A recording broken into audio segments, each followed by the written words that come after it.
چې زمونږ په دې وطنونو کې څه رواجونه دي. کاکا زوی نه، ماما زوی نه، خاله زوی نه، عمه زوی نه خلک پرده نه کوي.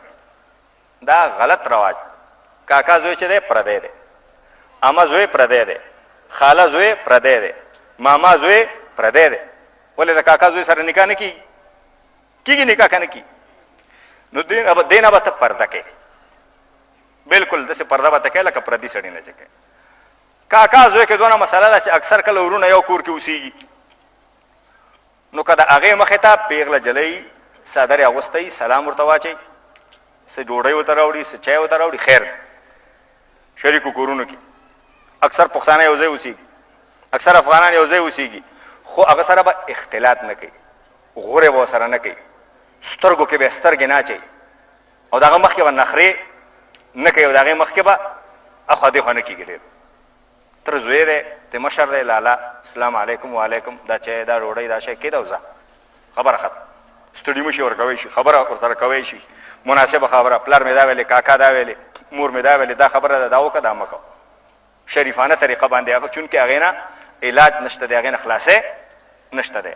نور د ماما زوی او د عمه زوی او د خاله زوی هغه د پردي کور د پردي ځای خلک دي او هغه دي، نو هغې ته هم که سلام واچوي په پرده کې په ستر کې سلام واچوي، ستړي مشي ورکړي، پروا نه کوي، نور به تیزي. او کاکا زوی ته لاس ورکول، ماما زوی ته لاس ورکول، خاله زوی ته، عمه زوی ته لاس ورکول، او په لاس باندې هغې سره ستړي مشي کول، او هغې سره ټک ټک ټک خندل، او ټوکې ورسره کول، او چای کې ورسره یو ځای کېناستل، او ډوډۍ کې ورسره یو ځای کېناستل، او غورو ته او مجلس ته او مرکې ته ورسره یو ځای کېناستل، دا قطعا حرام او قطعا ناروا دي. قطعا حرام او ناروا دي. همدا مسله د باجه ده.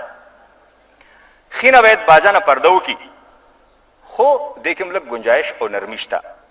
ته به باجه ته وګورې، او د خپلې ښځې عمر ته به دې وګورې، د باجه عمر ته به دې وګورې، د باجه اخلاقو ته به وګورې، د باجه خانداني پس منظر او بیکګراونډ ته به وګورې. که ستا داسې باجه دی چې سپین ږیری دی، معزز سړی دی، ښه سړی دی، شریف سړی دی، ستا ښځه هم عمر رسیده ده، هغه ده، نو خیر دی، د هغې منځ کې ډېر هغسې تشدد او هغسې سختي بیا نشته ده. سلام ورته اچوی شي، خبره ورسره کوی شي، خو اختلاط او ناست او غور او دا به نه کوي. خو که ستا باجه نوی هلک دی او ستا ښځه هم ځوانه ده او هغه هم زلمی هلک دی او هلک هم بلوچک دی او ګډ وډ دی، نو خو بیا هغې نه خامخا پرده کوه. دې شیانو کې به ته خپل عقل نه کار اخلي، فکر نه به کار اخلي.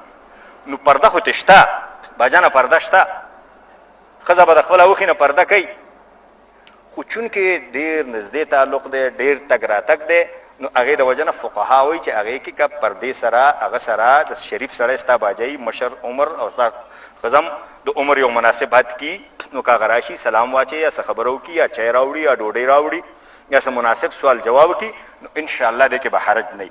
خو په شرافت مندانه طریقه باندې هغه سره سفر نشي کوی، هغه سره اختلاط نشي کوی، هغه سره ناسته پاسته نشي کوی، هغه سره دا شیان نشي کوی. ښځې ته چې نږدې محرم دی د ښځې خپل پلار دی او د میړه پلار، خسر د ښځې محرم، د ښځې خپل پلار او د میړه پلار دی محرم.